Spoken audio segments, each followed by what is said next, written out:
ကိုအမတ်တမဲ့မနေနဲ့ငါလုံးနေတာကံနေလုံးနေတာကောင်းတဲ့ကံလားဆိုတဲ့ကံလားသိဖို့လိုတယ်ပေါ့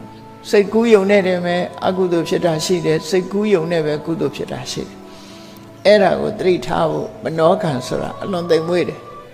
စေရနာဟံဘိက္ခွေကမ္မဝရမိလို့ဆိုကြတော့လည်းပဲစေရနာတစ်ခုတည်းကိုကံပြောတာမဟုတ်ဘူးမနောကံတို့ကြတော့စေရနာမပါဘဲနဲ့လည်းကံဖြစ်တယ်နော်အထူးသဖြင့်သိမ်မွေ့တဲ့မနောကံအကုသိုလ်ကဘာလဲလို့ဆိုလို့ရှိရင်အလုံးကိုသိမ်မွေးတယ်ဟာ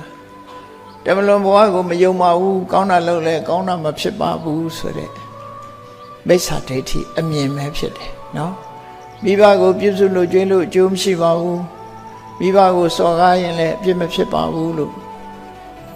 နောက်ဘဝဆိုတာမရှိဘူးကုသိုလ်အကုသိုလ်ရဲ့အကျိုးမရှိဘူးလို့ဆိုတဲ့ဒီအမြင်ကိုအမြင်ကို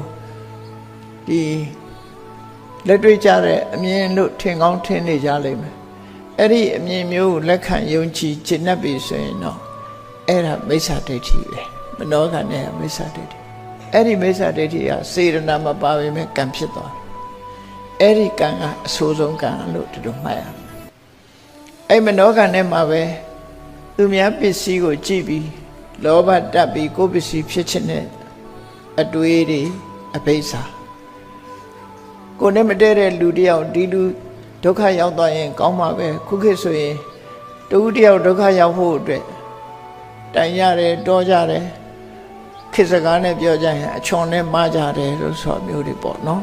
လူတယောက်ဒုက္ခရောက်အောင်ချွန်တွန်းလှုပ်တာတွေကအဲ့ဒါတွေကဒီစိတ်แท้ကဖြစ်ယုံနေတယ်ပဲဒီလူဒုက္ခရောက်တော့ပါစေဆိုတဲ့စိတ်แท้ကဖြစ်ယုံနေပဲဗျာပါဒဆိုတဲ့ဒေါသအကုသိုလ်ကံဖြစ်တာအဲ့ဒါစေရနာမဟုတ်ဘူးဒေါသတာဖြစ်တယ်လောဘကလည်းပဲကံဖြစ်တယ်ဒေါသကလည်းကံဖြစ်တယ်ဒိဋ္ဌိကလည်းကံဖြစ်တယ်